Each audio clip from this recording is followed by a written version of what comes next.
Good afternoon, everyone. I have been given 30 minutes to manage this panel, which is titled Funding for the Future, Analyzing Inflation, Economically Advantageous Policies, and Volatile Markets in an Uncertain Global Economy. So just to set the tone, we know the theme of this summit is the future of global investments towards the next 50 years. I want us to have the same energy. Do we have the same energy? We came to download and upload data. So we must have that data. Can someone say I have data? It don't sound like you have data.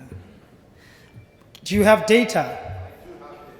It is common for our seniors, especially the honorable ministers, to upload data and not download because they only want what they want. So I want to find out if they have data. Honorable ministers, do you have data? Oh, okay. Let me introduce my panel real quick. The first one is Ambassador Dunstan Pereira, who I'm privileged to have on my panel. He's from the private office of the Sheikh. Please.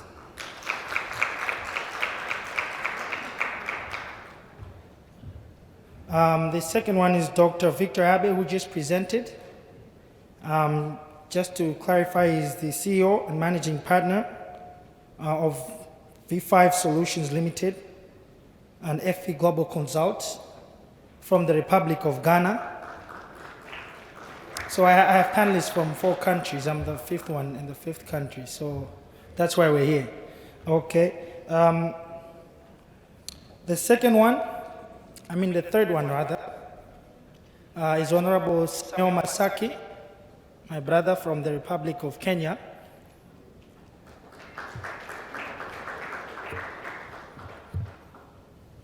Please, Honorable Masaki. I have Mr. Tafadzwa Musarara, the chairman of the Grain Millers Association of Zimbabwe. I don't need to mention the country anymore, it's Zimbabwe. Thank you very much.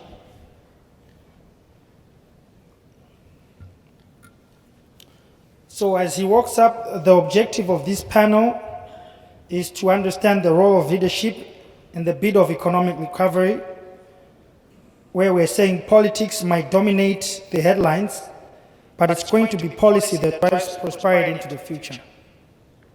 With the negative interest rates,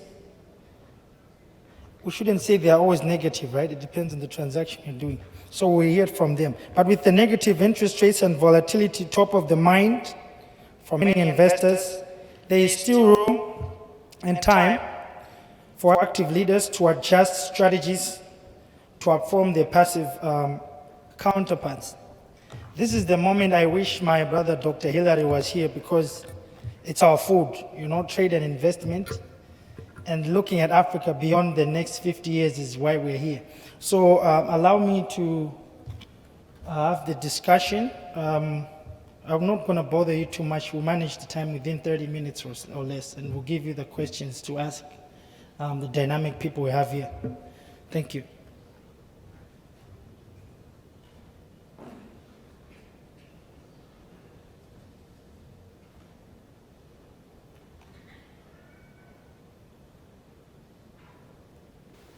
Right. Check if the other mics are working.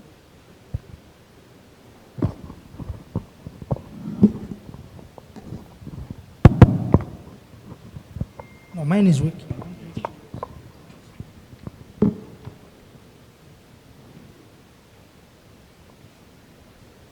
I'm just going to give each one of us a question, brief ones.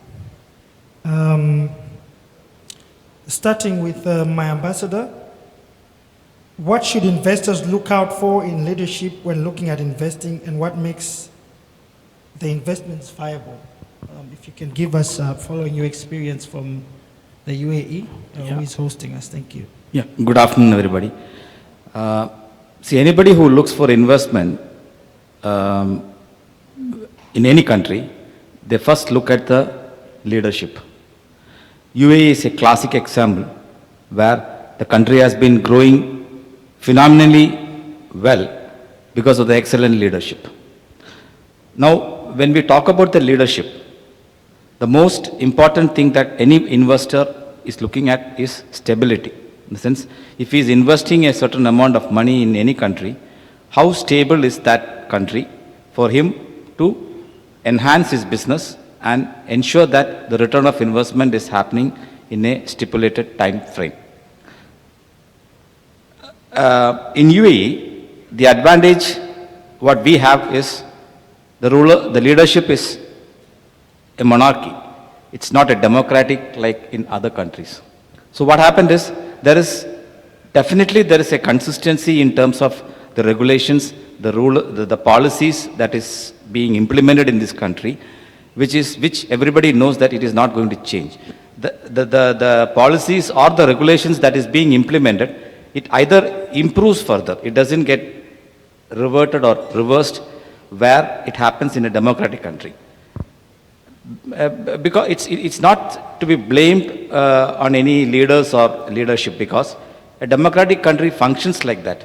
There is a limitation for the leaders to perform in those countries for about 4 years or 5 years.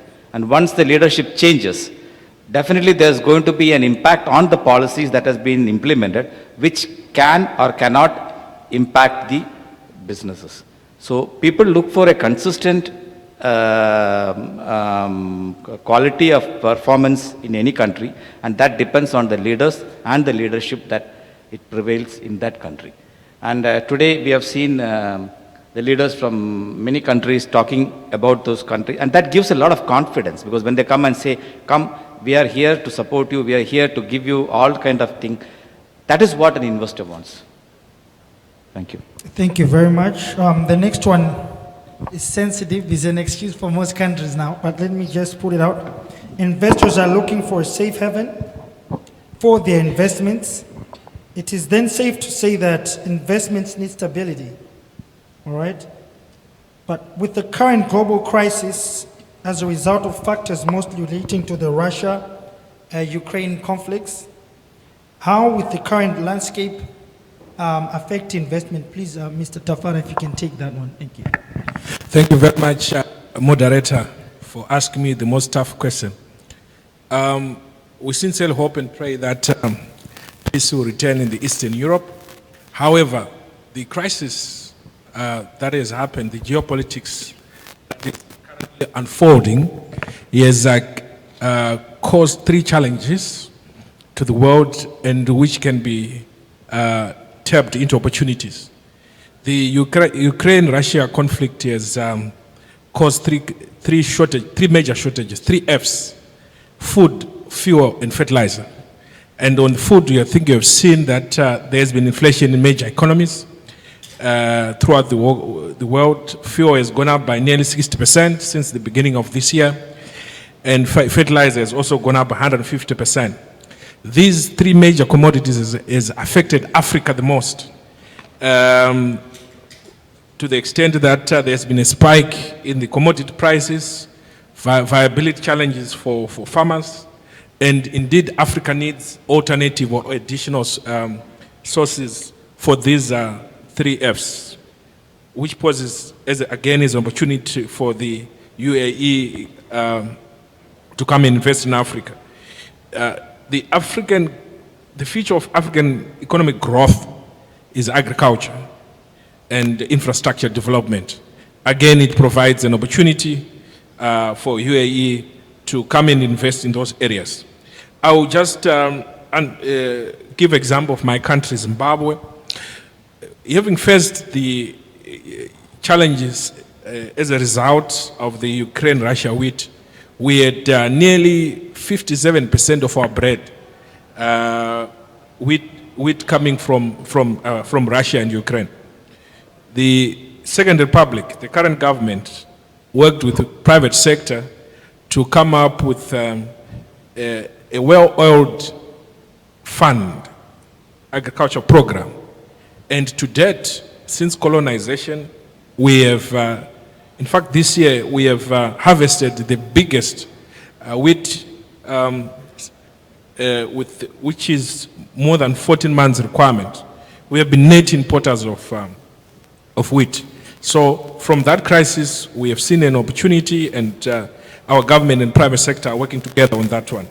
We also have seen a lot of infrastructure development because the usual investors have shied away largely due to Corona and others.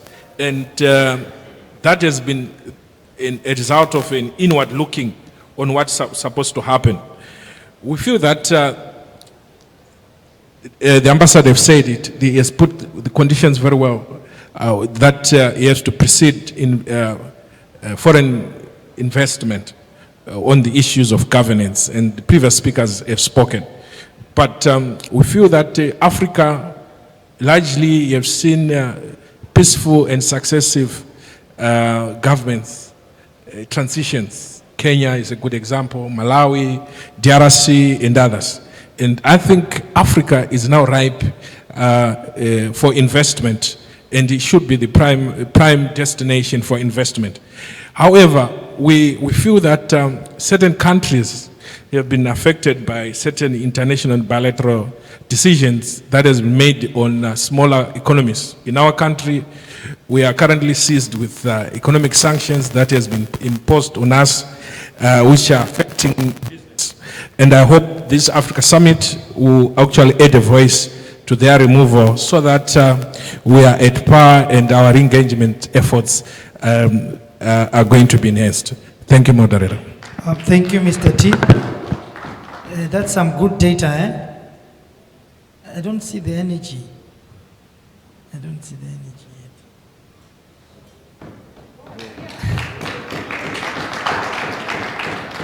Thank you. Honorable Masaki, how can every economy leverage human capital as a tool to find their future? Give us an experience from Kenya and your vision for the global investment beyond the next 50 years. Thank you. Thank you so much, moderator. My name is Honorable Masaki Samuel. I represent I sit in the advisory of the Office of the President in the country of Kenya. From our experience, because we are a new government and we have just transitioned almost 3 months ago, we have been able to focus our agenda with the people at the bottom of the pyramid. In terms of empowerment, we have come up with an economic model called bottom-up economic model. That was what we have been targeted, that we want to invest in the lowest groups of people within our country, the ones that do not have the capacity to earn a living, so that we can invest in them, so that we can be able to generate wealth. And I think this is in tandem to also what we're discussing here, that if the majority of the people, especially in the African countries, they live below the poverty line. If we as African countries and African leaders can get serious and invest with our people, invest in them, then we are going to generate wealth and grow the economy. But if we only wait to go to international forums and seek support, but we do not put this support to the needful use, then we are not going to grow our economy. We are not going to move above the poverty line. So I think it is one thing that I want majority of us, the investors who are here, to come to our country and invest in our country, because we have the opportunity, we have a government that supports the people, and we are looking forward to work with everyone, both in the diaspora and also in the African countries. And also something else that I want to just put forward is in terms of the growth of African countries. I think for the longest time we have had issues with the leadership and the transition. If we work together as African leaders, even the people in the diaspora and the youth, they can be able to come to our African countries and invest, because they have seen that we are working together and we are supporting one another. Those are some of the things that we can be able to move forward as African countries and develop and grow our economies. Thank you so much. Thank you, Honorable Masaki. I think now we have an understanding of what we should look for as investors in leadership from the ambassador. We have also established that investors are looking for a safe haven. And we now know how some of the countries like Zimbabwe are tackling the Russia-Ukraine crisis. All right. Now, I think from our expert presenter, Dr. Abi, you want to tell us about financing. Financing is important, but adaptability is more crucial. What do you see as the role of financing in high-performing and adaptable teams in a complex environment? 5 minutes, please. Thank you. All right, thank you, Mr. Kayunda. I think before I come to the question, let me just add a little bit to what the ambassador and other panelists have said. With regards to expectations, I think in my presentation I spoke briefly about what investors expect in leaders. I just want to add that once again, let's all be reminded that integrity plays a critical role in what investors consider in investing in your business. So leaders must be conscious of their integrity at all times. You say what you believe in, you do what you say you will do, and especially you behave the same way if nobody is even watching you. So it's very critical because investors across the globe, international investors, look out for your behavior on and off the pitch. So you have to be on point at all times as leaders. Then the other, of course, politically, stability and all those things play a role. Then we talk about the issue of inflation and the Russian war. Obviously, it is across the globe. High inflation rate is across the globe, but how you play your game well at home also is critical to investors' decision in coming into your business or your country as well. Then, to my point, financing in high-performing teams vis-a-vis adaptability. Of course, we are in a very volatile space now across the globe. Like I said, velocity of change around us is very enormous. It's just top of a finger and things are changing.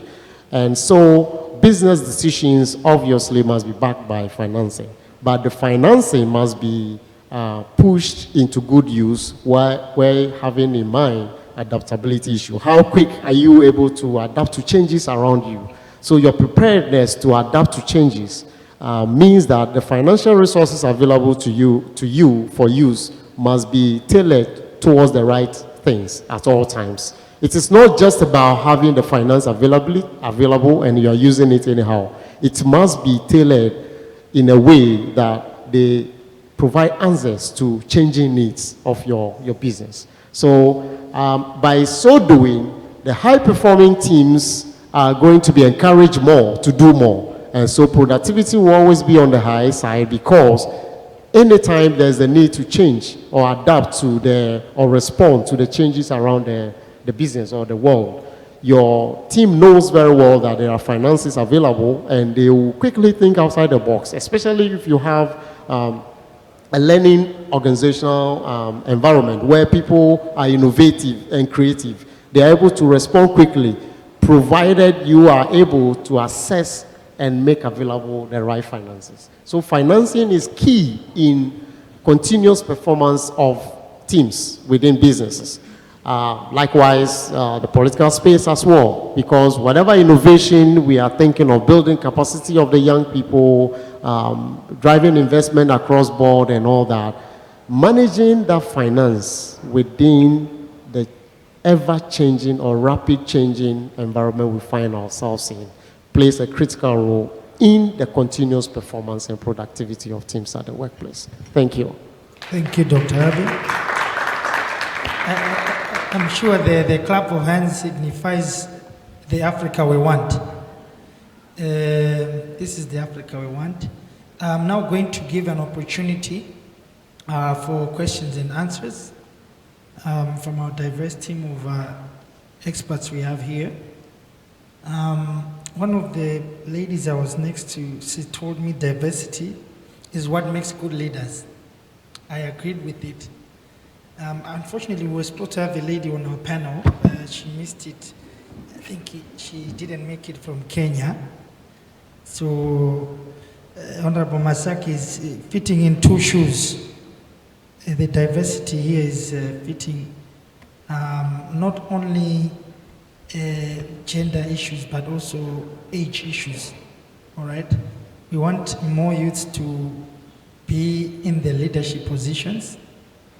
We want our older generation to be able to download what the younger generation wants for their future, so that we're able to manage our future.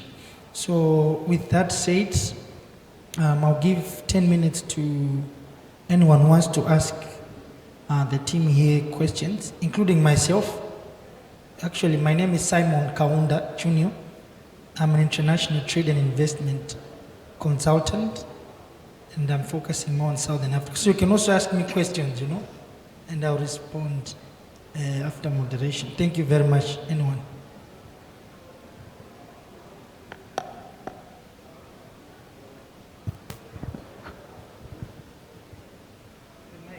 Mike, and my time, eh?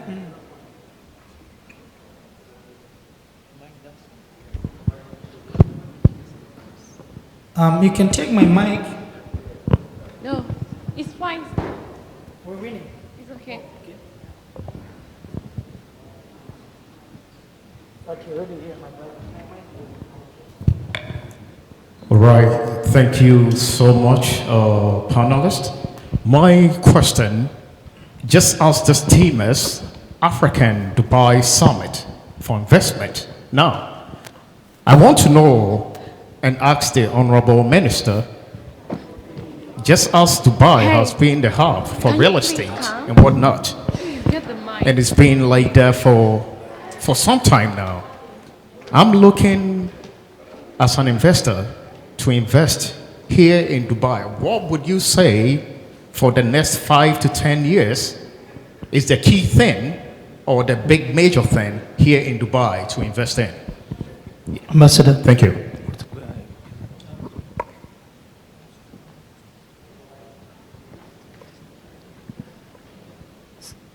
As you know, in Dubai, if you see, the rules has always been amended to be favorable for the investors. If you see, about 5 years back, for any investor to come and invest in this country, there has to be a joint venture company to be formed with a local sponsor. And the condition was that the local sponsor should hold 51% of the shares, and the investor who is coming on board will hold 49% of the shares. But today, as of now, the rule has changed, and today the investor can have 100% of the shares, which means he is the sole owner of the investment or the business that he is going to start here, and there is no involvement of any local sponsor or any local person in that. Second, if you see, there has been many rules that has been very conducive to the people. Like today, if you see, anybody who is investing 2 million and above in real estate or in any other businesses gets a golden visa, which enables him to stay in this country, become a resident for 10 years, which is renewable every 10 years. Whereas a normal person who is investing can get only for a period of about 3 years maximum. So, if you take like this, if you list down, the advantages are far, far more than the disadvantages. And that is all basically because of the consistent in the leadership is what I can vouch for. All right, so besides real estate, what is the next big wave that Dubai is seeking investors in? Second, see, Dubai, as you know, the key sectors that today we are looking at is One is real estate.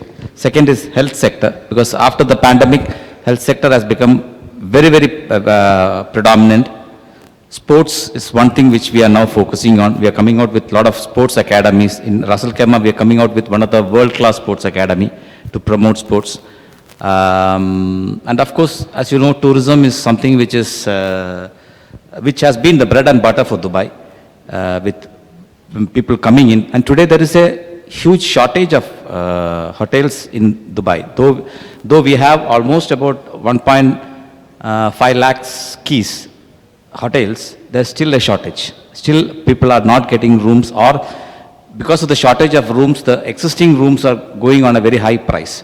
So that is one area where we are now looking at expanding in terms of increasing the number of hotels available, because this is the hub today. Well, thank you. Thank you very much. I've actually learned something I didn't know. I've downloaded some data. Do we have any other questions? Anyone? The mic is available, right? I don't see anyone, so I'm assuming. Oh, okay. Please.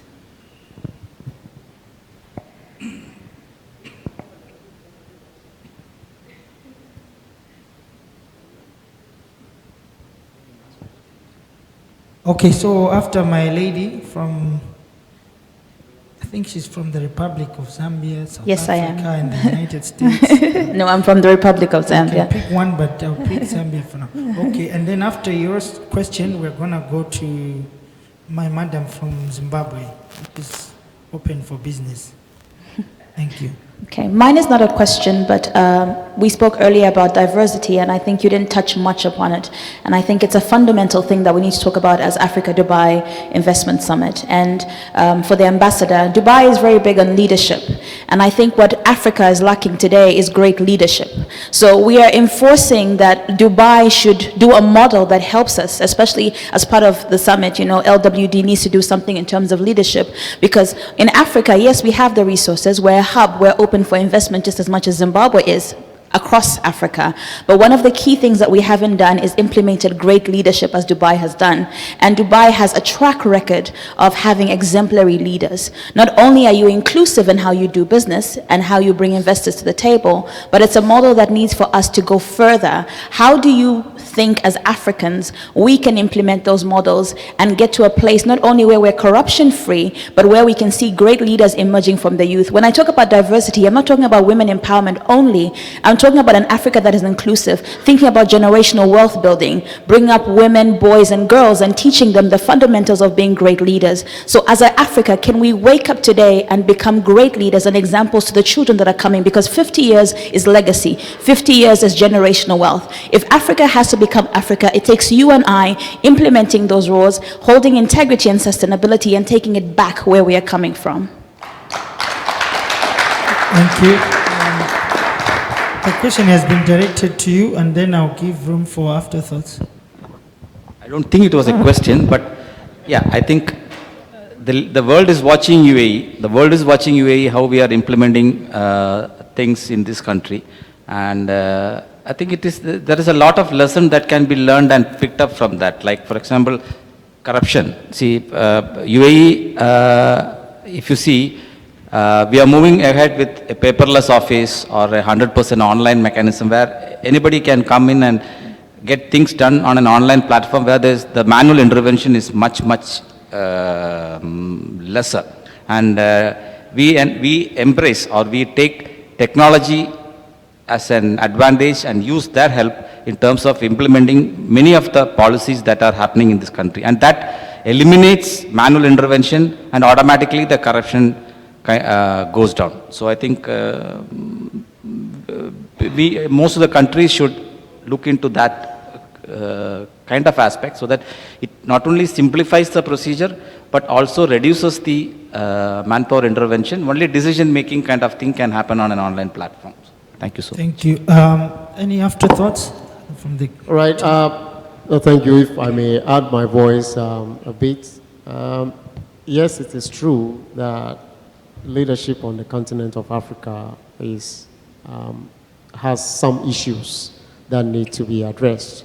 But like I said earlier, I think that it boils down to not only about the leadership at the political level, but individual leadership as well. Because I believe that the leaders are as good as the followers. And the followers' behavior as well holds the leader accountable. In as much as the leader leads the way or shows the way, his decisions are basically informed by the attitude and the mindset of the followers. So what I call the mindset change has to do with not only what we have in Africa as schooling, literacy education, learning to read and write, acquire technical knowledge, and that is it. But we are not embracing education. Education is ability to apply that knowledge to practice. And that's what is education. Use your brains to innovate and to create things or to make things better. That, for me, if we are able to change the educational system that focuses currently on learning literacy or acquiring technical knowledge without allowing people to be educated where they apply reasoning to everything they do, the generations after us will continue the same way. So we need to tackle the leadership challenges from the bottom, where we need to recalibrate the mindset of the people. The political leadership cannot do it all by themselves. The religious people, the traditional rulers, the professionals, everybody must come to the table to have a change mindset. You see, we talk about Dubai, the ambassador said it from his speech, leadership. Leadership is what drives it. But then, the citizens of Dubai has a certain posturing informed by the vision of the leader. So everybody knows where we're going. Everybody contributes to the table. It is not about just the leader, but we have been made to believe to a very large extent that the political leaders can change a lot of things. We, the individuals, also have to contribute. I made a statement elsewhere that you as an individual in your corner, how are you contributing to the betterment of the continent? That's a critical question we should ask ourselves at all times. Thank you very So much. that's critical. Thank you. Thank you. You had a question. Don't grill us too much, please. Thank you very much. Mine will probably be a comment. I would like to thank the panelists for the presentations and to say that as Africans, the vision of our continent, Agenda 2063, places a lot of emphasis on the role of private citizens in the development of the continent in as far as how they complement their governments. So I would like to say to us, I'm a big proponent of people-to-people diplomacy, which simply speaks to the fact that every citizen of their country must see themselves as an ambassador of that country. So I want to urge us to stop the blame game. If we are in a situation, let's see how we can get advantages and opportunities out of that, as we have done with the geopolitical problems in Eastern Europe. We must draw lessons even from the Russian Federation itself, because after being given all types of sanctions, the country still remained strong and continued to survive, and its people were not affected. And I want us to, as we get out of this house, to see how we can all contribute in our own countries, to see the vision which our leaders have given us and see how we as private citizens can fit into that.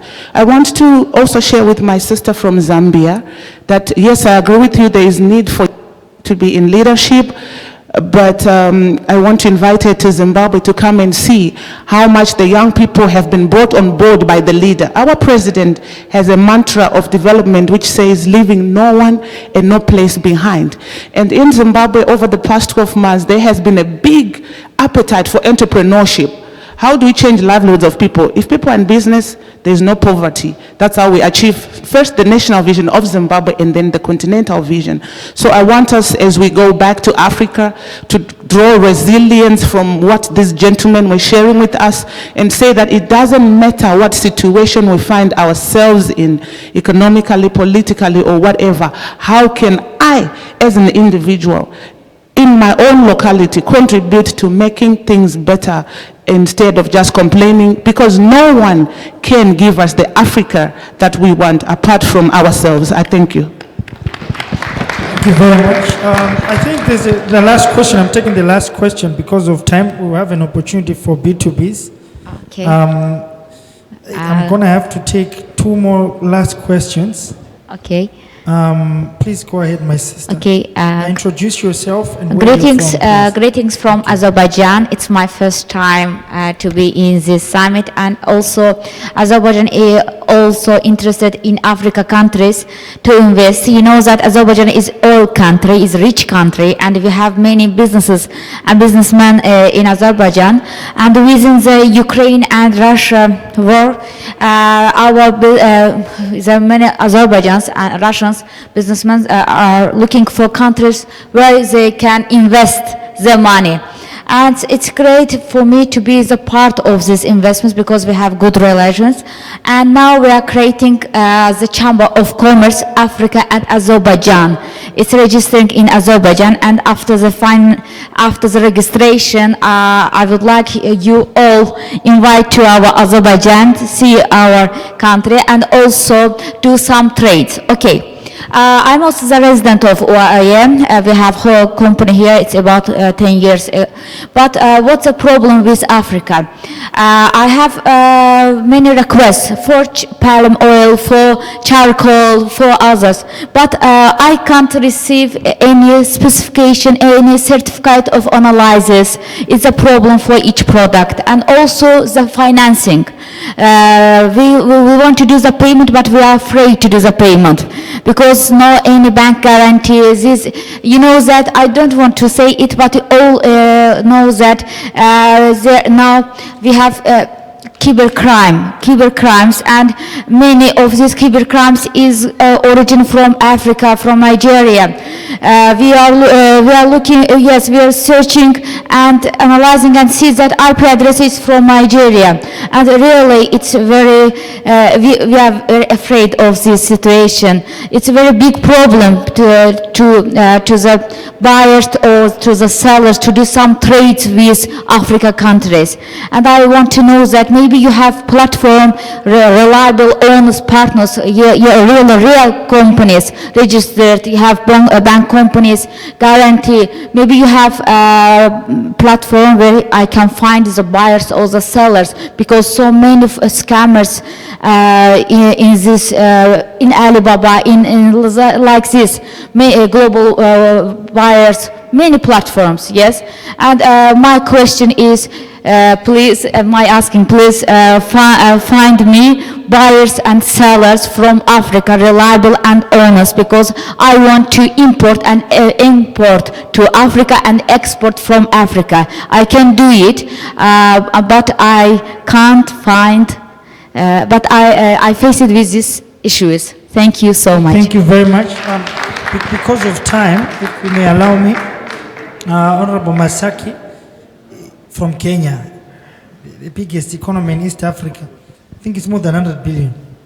Can you tell the lady in regards to what she has asked and how you would foster business between, say, your country and Azerbaijan? I know this country, I actually just knew 4 days ago, and I'm interested to go in there.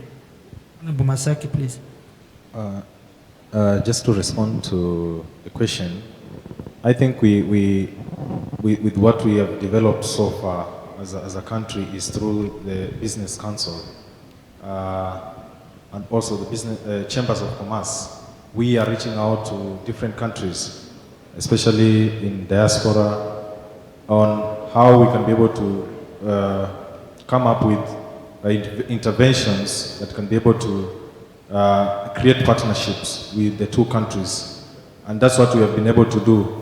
In recent years, there have been a lot of challenges with the transaction or doing business. But as of today, we have reduced those risks.